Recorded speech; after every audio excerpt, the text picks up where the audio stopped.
Hey guys, in this video I'm going to show you how to set up your Drifter Lite Hydration System. So the first thing you're going to want to do is rinse out your reservoir. I like to do that by adding some salt, usually a tablespoon or two will do. Add in a couple cups of water and then just slosh it around. You can hook up your drink tube and your pressure tube, add some pressure, and then just flush out your drink tube as well. All right, so it's super important on any system that has quick disconnects that you keep them lubricated. It keeps the O-rings from wearing out and ensures that you've got smooth operation of all your quick disconnect fittings. So all you want to do is apply a small amount onto your fingers, just enough to coat your fingers, and you're literally just gonna put a small thin coating on all of your quick disconnect fittings, including your mouthpiece quick disconnect.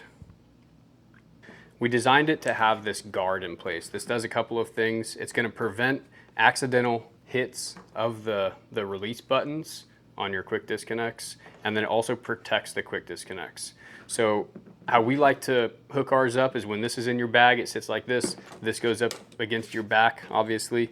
We like to put the buttons on so that they're facing the guard, and that's going to prevent any contact on your buttons themselves. And then when you go to disconnect, you literally just twist it over to the side and hit your buttons. So you just give those a little twist and pop them off. So the next feature I want to show you guys is the full flow feature on the mouthpiece. If you rotate it counterclockwise, it opens the mouthpiece up, and that allows for full flow without having to pinch the mouthpiece. Give it some pressure, you open your mouthpiece up, and then you can open your valve, and that allows for a full flow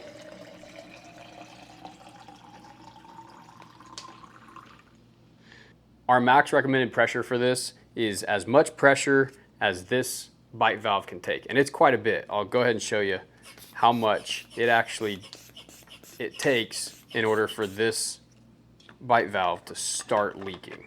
So you basically pump it until water comes out. That's our max recommended pressure, and I'll just show you how much pressure that actually is.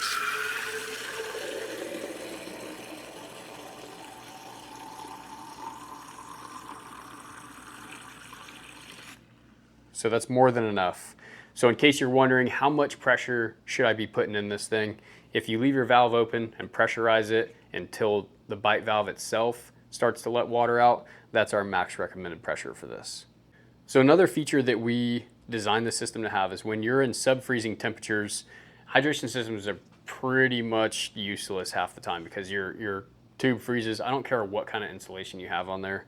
The valves always freeze up, the tubes freeze up, and then you're stuck with pulling it out of your bag and pouring it into water bottles and all that stuff.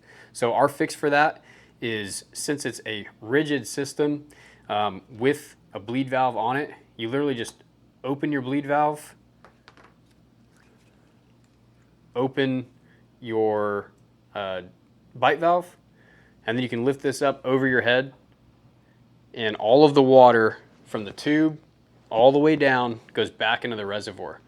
And then you can just close that off, close your pressure valve back up, and this allows for it to be completely free of water, and that's going to prevent your drink tube from freezing up. All right, so the next thing I'm going to show you is how to adjust your pressure tube. So when you're running this system in a smaller hydration pack, you obviously don't need 39 inches of pressure tube. So to figure out how much you're going to need, you'll hook it up in your pack, and then you can disconnect your pump.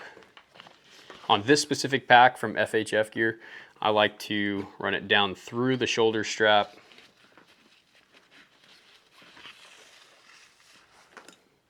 and then they also included a tube keeper that I'll use for the pressure tube. So now that I've got my length figured out here, I know that I'll give it a couple of extra inches here. So we'll go ahead and cut that. And then you can reinstall your air pump on there.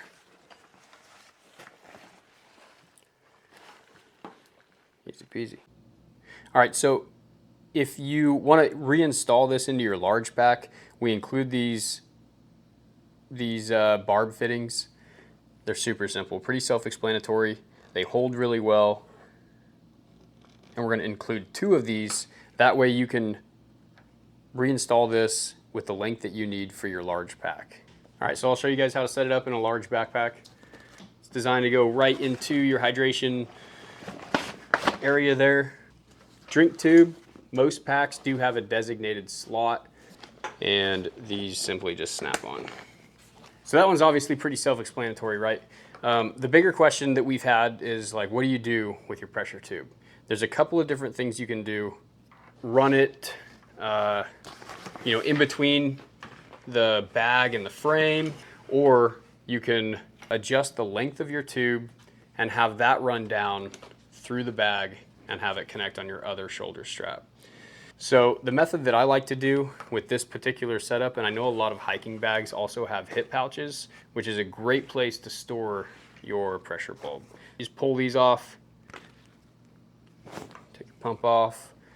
Now let's go ahead and snap that on so that I know how much I have to work with. And then I'm gonna run this down between the frame and the bag.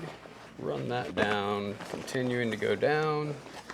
And then I like to just take the extra, because if I'm gonna have to take the bag off of this and separate the bag and the frame to open up, to put space in there, I'm gonna want that extra tubing.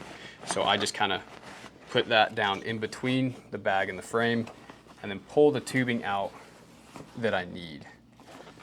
And then you can put your pump back on there.